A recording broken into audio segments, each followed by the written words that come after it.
નમસ્કાર 5 વાગ્યાની તમામ મહત્વપૂર્ણ ખબરો સાથે હું છું હેતવી। વાત કરીએ મહત્વના સમાચારોને લઈને તો વિગતો સામે આવી રહી છે। ખાસ કરીને આણંદથી રફતાર ઉપર બ્રેક હજી પણ નથી લાગી રહી, કારણ કે નશાની હાલતમાં વધુ એક અકસ્માત સામે આવ્યો છે। હવે એસટી ડ્રાઈવરે આ અકસ્માત સર્જ્યો છે। સામરખા ચોકડી નજીક અકસ્માત સર્જાયો છે। મોપેડ ચાલકને એસટી બસ ચાલકે ટક્કર મારી મોપેડ સવારને માથાના ભાગે ઈજા પહોંચી છે। એસટી ડ્રાઈવર નશાની હાલતમાં હોવાનો દાવો કરવામાં આવી રહ્યો છે। તો આણંદમાં રફતારનો જે કહેર યથાવત હોવાનું સામે આવી રહ્યું છે। 11 દિવસમાં 4 માર્ગ અકસ્માત થયા હોવાની ઘટના સામે આવી છે। નશાની હાલતમાં દુર્ઘટના સર્જાનો દાવો કરાઈ રહ્યો છે। આરોપી નશાની હાલતમાં હોવાનો દાવો કરવામાં આવી રહ્યો છે।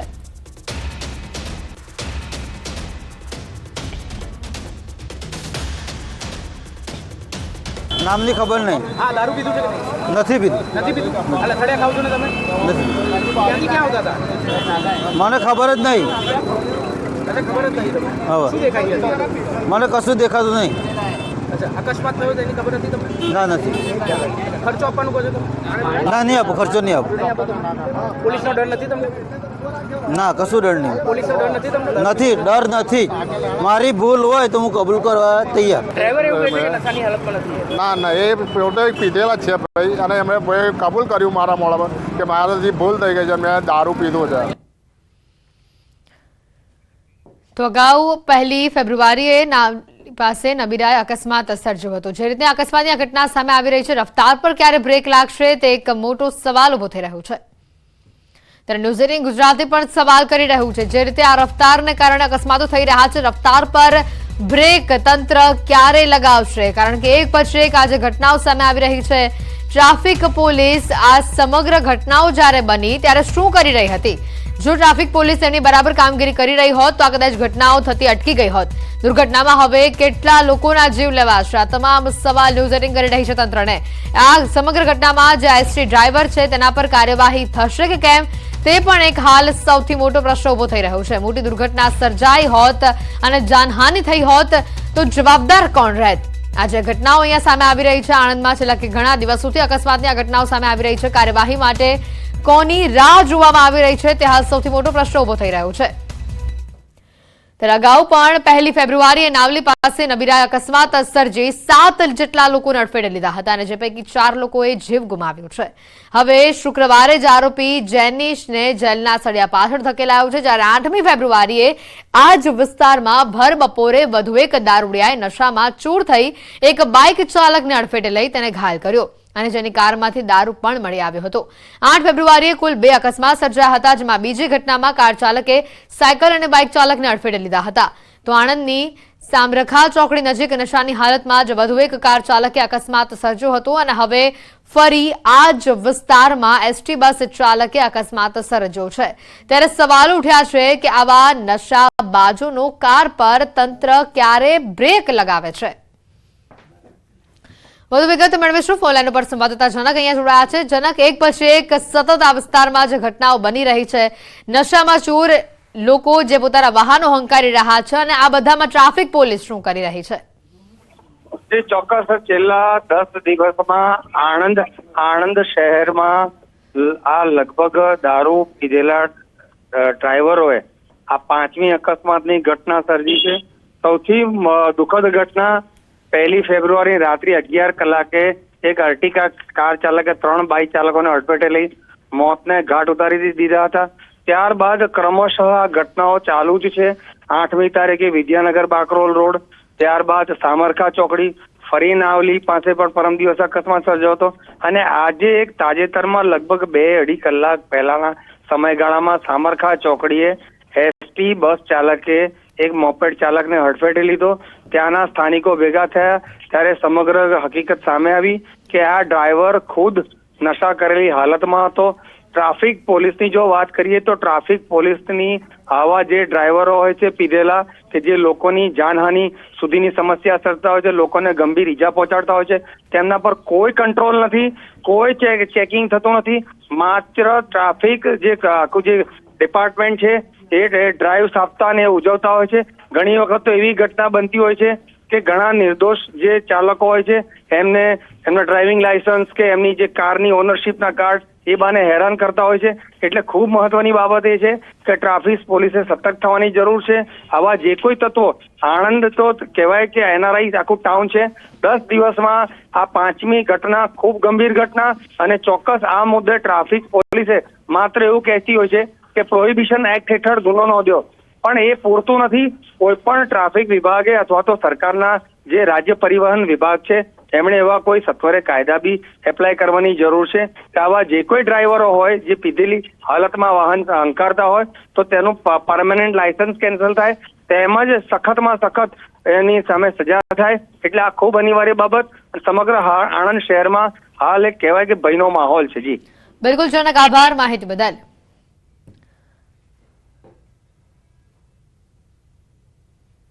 નામની ખબર નહીં. હા, દારૂ પીધું છે કે નહીં? નથી પીધું. નથી પીધું? એટલે થળિયા ખાવ છો ને તમે? નથી. ક્યાંથી ક્યાં આવતા હતા? મને ખબર જ નહીં. તને ખબર જ નહીં તમને? હવે શું દેખાય છે? મને કશું દેખાતું નહીં. અચ્છા, અકસ્માત થયો તેની ખબર હતી તમને? ના, નથી. ખર્ચો આપવાનું કહો છો તમે? ના, નહીં આપું. ખર્ચો નહીં આપું. નહીં આપો તમે? પોલીસનો ડર નથી તમને? ના, કશું ડર નહીં. પોલીસનો ડર નથી તમને? નથી, ડર નથી. મારી ભૂલ હોય તો હું કબૂલ કરવા તૈયાર. જે રીતે આ ઘટના આણંદમાં બની રહી છે, 1 ફેબ્રુઆરીથી લઈને અત્યાર સુધીમાં 5 આવા અકસ્માતના જે કિસ્સાઓ સામે આવ્યા છે. ઘણા અકસ્માતોમાં તો લોકોએ પોતાનો જીવ ગુમાવવાનો વારો આવ્યો હોય તે પ્રકારની પરિસ્થિતિ ઊભી થઈ છે. નશાખોરો બેફામ રીતે જે ડ્રાઇવિંગ કરે છે અને લોકોના જીવને જોખમમાં મૂકે છે. એક પછી એક 11 દિવસમાં કુલ 5 ઘટના સામે આવી. જે પંચાલ ડીવાયએસપી આણંદથી અમારી સાથે સીધા અહીંયા ફોનલાઈન ઉપર જોડાયા છે. સર, સ્વાગત છે ન્યૂઝ 18 ગુજરાતીમાં. આજે ઘટનાઓ બની રહી છે, વારંવાર આ પ્રકારે નશાખોરો જે રીતે ડ્રિંક એન્ડ ડ્રાઈવ કરી રહ્યા છે.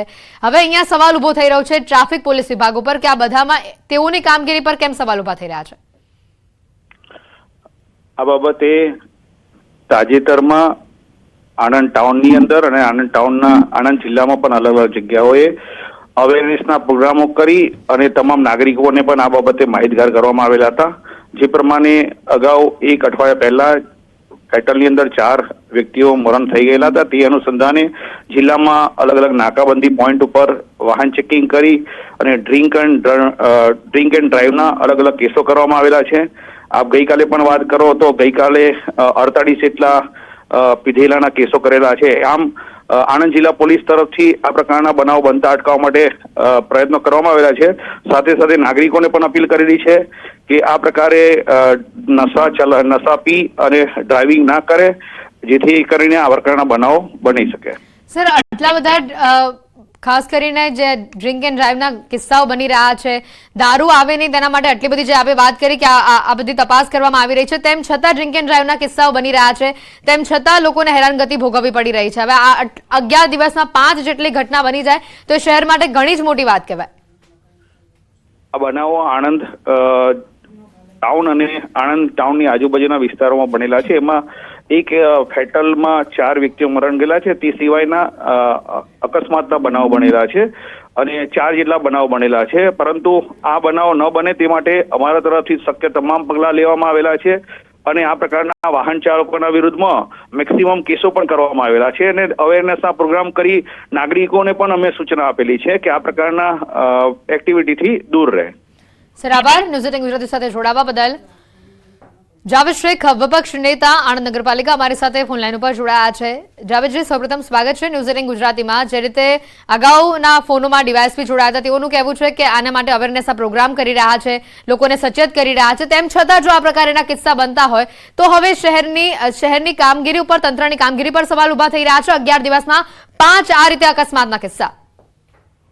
છેલ્લા 1 તારીખથી 10 તારીખ સુધી આજે 5 અકસ્માત થયા. અમે તો કોઈ જગ્યાએ એવું જોયું નથી કે કોઈ જગ્યાએ કઈ કશું એક્શન લેવાય હોય. હજી કોઈ એક્શન મૂડ દેખાયો જ નથી, નહીં તો અકસ્માત તો થાય જ નહીં. એમ વિપક્ષ તરીકે હવે આપની ભૂમિકા શું રહેશે આ સમગ્ર બનાવો જે બની રહ્યા છે તેને લઈને? બનાવો સમગ્ર બની રહ્યા છે. જો પબ્લિક જાગૃત થશે ને કંઈક એક્શન મોડમાં આવી જશે ને તો બહુ તકલીફ પડે એવું છે. આ તો સારું છે કે પબ્લિક છે ને કંટ્રોલમાં છે અને કોઈ અકસ્માત કરનારને કોઈ ઘાયલ કે ઈજા નથી કરતું, એને પોલીસના હવાલે કરી દે છે. જી જાવેદજી, આટલા બધા ડ્રિંક એન્ડ ડ્રાઈવના કિસ્સાઓ સામે આવી રહ્યા છે. સૌથી મોટો હવે પ્રશ્ન એ આવે છે કે દારૂ ક્યાંથી આવે છે પહેલા તો આણંદમાં? એ જોવાનું બાકી છે ને, કારણ કે હવે તો કેવું થયું છે કે તમે જુઓ કે જે સામુક જે એનઆરઆઈ છે, એનઆરઆઈ ના કેસ વધી રહ્યા છે કે એનઆરઆઈ લોકો તો વિપક્ષ તરીકે આ મુદ્દે આપ શું કામગીરી કરશો? આની સામે અમે જો જે પોલીસ ઝડપ પગલા નહીં લે તો અમે ચોક્કસ કોઈ સારું મોટું આંદોલન કરીશું અને જનતા રેડ કરીશું. જ્યાં અમને મળશે માહિતી ક્યાંય જગ્યાએ દારૂ મળી રહ્યો છે કે કઈ થઈ રહ્યું છે, તમે અમે ચોક્કસ જનતા રેડ કરીશું. બિલકુલ જાવેદજી, આભાર ન્યૂઝ 18 ગુજરાતી સાથે જોડાવા બદલ. તો વિપક્ષ નેતા આણંદથી જાવેદ શેખ અમારી સાથે જોડાયા હતા ફોન લાઈન ઉપર. જે રીતે આણંદમાં ઘટનાઓ બની રહી છે, આજે 11મી તારીખ અને 11 તારીખ સુધીમાં 5 અલગ અલગ અકસ્માતના જે કિસ્સાઓ સામે આવ્યા છે તેને લઈને તંત્ર સામે લોકોમાં રોષ છે. નામની ખબર નહીં. હા, દારૂ પીધું છે કે નહીં? નથી પીધું. નથી પીધું? એટલે થડે ખાવ છો ને તમે? નથી. ક્યાંથી ક્યાં આવતા હતા? મને ખબર જ નહીં. તને ખબર જ નહીં તમને? હવે શું દેખાય છે? મને કશું દેખાતું નહીં. અચ્છા, અકસ્માત થયો તેની ખબર હતી તમને? ના, નથી. ખર્ચો આપવાનું કહો છો તમે? ના, નહીં આપો, ખર્ચો નહીં આપો. નહીં આપો તમે? પોલીસનો ડર નથી તમને? ના, કશું ડર નહીં. પોલીસનો ડર નથી તમને? નથી, ડર નથી. મારી ભૂલ હોય તો હું કબૂલ કરવા તૈયાર. આગળ વધીએ, કચ્છથી સમાચાર આવી રહ્યા છે. ભડકાઉ ભાષણ કેસમાં મૌલાનાને જામીનને લઈને સમાચાર આવી રહ્યા છે. રિમાન્ડ પૂર્ણ થતા કોર્ટે જામીન આપ્યા છે. મોડાસાના કેસમાં મૌલાનાનો કબજો લેવાઈ શકે છે. રાજકોટથી મોડાસા ટાઉન પોલીસ કબજો લઈ શકે છે. કચ્છ પોલીસ ફરી રાજકોટ જેલને સોંપશે મૌલાનાનો કબજો. મુફ્તી સલમાન અઝહરીને કોર્ટમાં રજૂ કરવામાં આવ્યા હતા. મોટા સમાચાર આવી રહ્યા છે. કચ્છથી ભડકાઉ ભાષણના કેસમાં મૌલાનાને જામીન આપવામાં આવે છે. રિમાન્ડ પૂર્ણ થતા કોર્ટે જામીન આપ્યા છે. મોડાસાના કેસમાં મૌલાનાનો કબજો હવે આગળ લેવાઈ શકે છે. રાજકોટથી મોડાસા ટાઉન પોલીસ કબજો આગળ લઈ શકે છે. કચ્છ પોલીસ ફરી રાજકોટ જેલને મૌલાનાનો કબજો સોંપશે. મુફ્તી સલમાન અઝહરીને કોર્ટમાં રજૂ કરવામાં આવ્યા હતા. ભડકાઉ ભાષણના કેસમાં મૌલાનાને હાલ જામીન મળ્યા હોવાના સમાચાર સામે આવી રહ્યા છે. રિમાન્ડ પૂર્ણ થતા કોર્ટે તેઓને જામીન આપ્યા છે. હવે આગળ મહત્વની વાત છે, રાજકોટથી મોડાસા ટાઉન પોલીસ મૌલાનાનો કબજો લઈ શકે છે. કચ્છ પોલીસ ફરી રાજકોટ જેલને મૌલાનાનો કબજો સોંપશે. વધુ વિગત મેળવીશું. મેહુલ ફોન લાઈન પર સંવાદદાતા જોડાયા છે. મેહુલ, વધુ અપડેટ શું છે? જે ચોક્કસથી વાત કરી તો ભડકાઉ ભાષણ મામલે મૌલાના સલમાન અઝહરીને છે તે આજે કોર્ટમાં રજૂ કરાયા હતા. ચોક્કસથી વાત કરી તો રિમાન્ડ પૂર્ણ થતા કોર્ટમાં છે તે જામીન છે તે કોર્ટમાં આપવામાં આવ્યા હતા. 3 દિવસમાં રિમાન્ડ હતા જે પૂર્ણ થતા આજે રજૂ કરવામાં આવ્યા હતા. ત્યારે કચ્છ પોલીસ ફરી આજે છે તે રાજકોટ જેલને કબજો છે તે સોંપશે અને રાજકોટથી મોડાસા ટાઉન પોલીસ છે તે અન્ય કેસમાં કબજો પણ આનો લઈ શકે એમ છે. જી બિલકુલ મેહુલ, આગળ જે રીતે કોર્ટ દ્વારા આજે જામીન આપવામાં આવ્યા છે, આગળ જ્યારે હવે રાજકોટ કબજો પોલીસે સોંપવામાં આવશે ત્યારે આગળ કેવા પ્રકારની કાર્યવાહી તેના વિરુદ્ધ થશે? આ જામીનને લઈને લોકોનું શું કહેવું છે? જે ચોક્કસથી વાત કરી તો આજે 3 દિવસના રિમાન્ડ હતા તે પૂર્ણ થતા કોર્ટમાં છે તે રજૂ કરવામાં આવ્યા હતા. તો બીજી તરફ જે રાજકોટથી હાલ મોડાસા પોલીસ છે તે કબજો લઈ શકે છે તેવી વાત છે તે હાલ સામે આવી રહી છે. ચોક્કસથી વાત કરી તો જે 3 દિવસના રિમાન્ડ મળ્યા હતા તેનામાં શું શું ખુલાસા થયા તે હવે આગળના સમયમાં સામે આવી શકે છે. જી આભાર મેહુલ, માહિતી બદલ. દમણની એક યુવતી ગુમ થવાનો મામલો જે સામે આવ્યો છે. યુવતીની શોધખોળ કરાઈ રહી છે અને શોધખોળ માટે પરિવારજનો વલસાડના બિનબાડામાં ધામા નાખ્યા છે. મોટી સંખ્યામાં યુવતીના પરિવારજનો પહોંચતા સમગ્ર મામલો ગરમાયો હતો. યુવતીની વિધર્મી યુવક ભગાડી ગયો હોવાનો આક્ષેપ કરાઈ રહ્યો છે. આ મુદ્દે દમણ પોલીસ સ્ટેશનમાં પરિવારજનોએ ગુમ યુવતી અંગે ફરિયાદ કરી હતી. પોલીસ દ્વારા કોઈ કાર્યવાહી નહીં કરવામાં આવતા પરિવારજનોમાં રોષ જોવા મળી રહ્યો છે. પરિવારજનોએ આક્ષેપ લગાવ્યો છે. યુવતીને તાત્કાલિક શોધી લાવવા પરિવારજનોની આક્રોશપૂર્વક માંગ છે. મામલો ગરમાતા મોટી સંખ્યામાં પોલીસ કાફલો બિનવાડા ખાતે ખડકી દેવામાં આવ્યો હતો. વધુ વિગત મેળવીશું. ભરત ફોન લાઈન પર સંવાદદાતા જોડાયા છે. ભરત, વધુ માહિતી શું છે?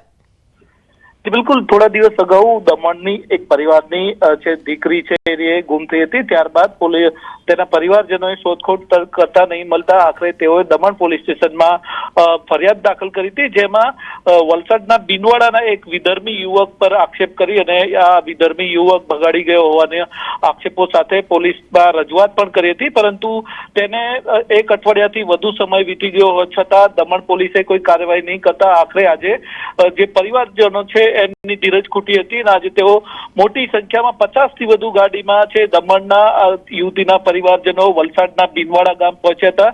ત્યાં પહોંચતા જ મામલો ગરમાયો હતો. મોટી સંખ્યામાં પરિવારજનો એકઠા થતા પોલીસ પણ તાત્કાલિક દોડતી થઈ હતી અને ત્યાં પહોંચી અને મામલો થાળે પાડવાના પ્રયાસ કર્યા હતા, પરંતુ દમણ પોલીસની બેદરકારી અને લાંબા સમયથી પરિવારજનોની માંગ છતાં દમણ પોલીસે આ વાતને ગંભીરતાથી નહીં લેતા આખલે મામલો બીચક્યો હતો. મોટી સંખ્યામાં લોકો બિનવાડામાં ઉમટતા છે. પરિસ્થિતિ છે વિકટ બને એવી પરિસ્થિતિ હતી. આથી છે દમણ પોલીસની ટીમ પણ ત્યાં આગળ સ્થળ પર પહોંચી હતી અને વલસાડ પોલીસ અને દમણ પોલીસના ઉચ્ચ અધિકારીઓએ બંને જે પરિવારજનો છે એમને સમજાવવા પ્રયાસ કર્યા હતા. ભરત, આભાર માહિતી બદલ.